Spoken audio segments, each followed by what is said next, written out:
The chilling case of Mahmoud Khalil, a green card holder, a Columbia University graduate student, and a vocal advocate for Palestinian rights, now languishes in an undisclosed ICE detention facility, a stark testament to the erosion of civil liberties under the Trump administration.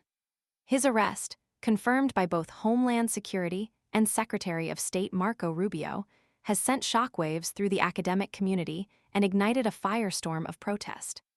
Khalil, a leader in the spring protests at Columbia University against the Israeli-Gaza conflict, was detained despite possessing a green card, signifying his permanent U.S. residency.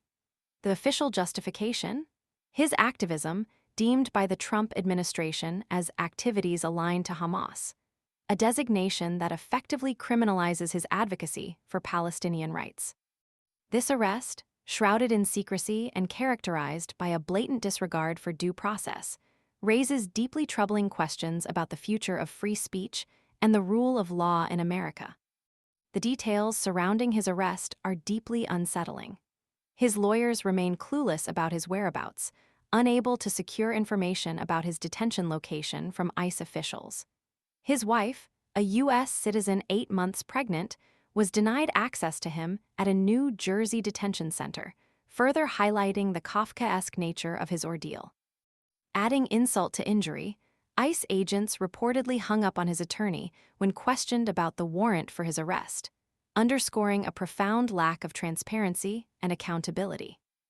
This arbitrary detention, sanctioned at the highest levels of government, reveals a troubling pattern of the Trump administration's systematic targeting of dissent and the erosion of fundamental rights.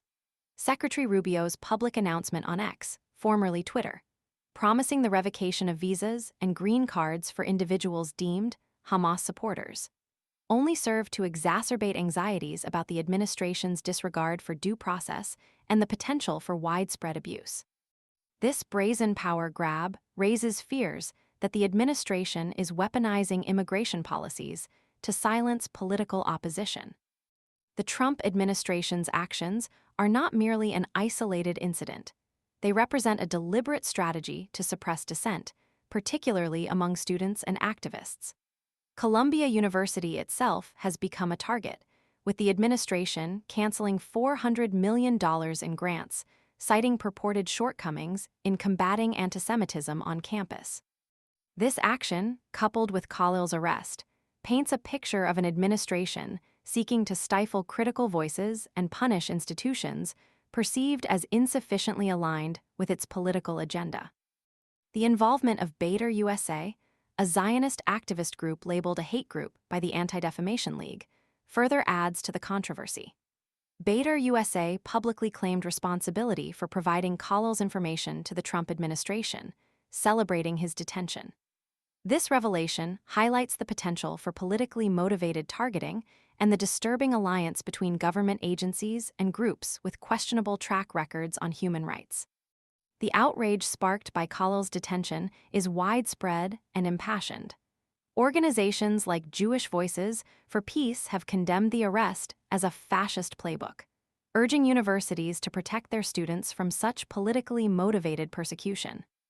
Murad Awadeh, president and CEO of the New York Immigration Coalition, has vehemently denounced the detention as a blatant violation of constitutional rights and due process, highlighting that a green card can only be revoked by an immigration judge. He has called for Khalil's immediate release. Khalil's case is far more than an individual tragedy. It's a cautionary tale of a government leveraging its power to silence dissent and undermine the very principles of justice and freedom upon which the nation is supposedly built. His continued detention without due process stands as a profound indictment of the Trump administration's commitment to upholding the rule of law and respecting fundamental human rights. The international community, along with concerned citizens within the U.S., must demand his immediate release and a full accounting of the actions that led to this egregious violation of his rights. The silence surrounding his location only deepens the gravity of the situation, prompting concerns about potential abuses of power and the chilling effect this case will have on freedom of speech and political activism in the United States. The fight for Mahmoud Khalil's freedom is a fight for the very soul of American democracy.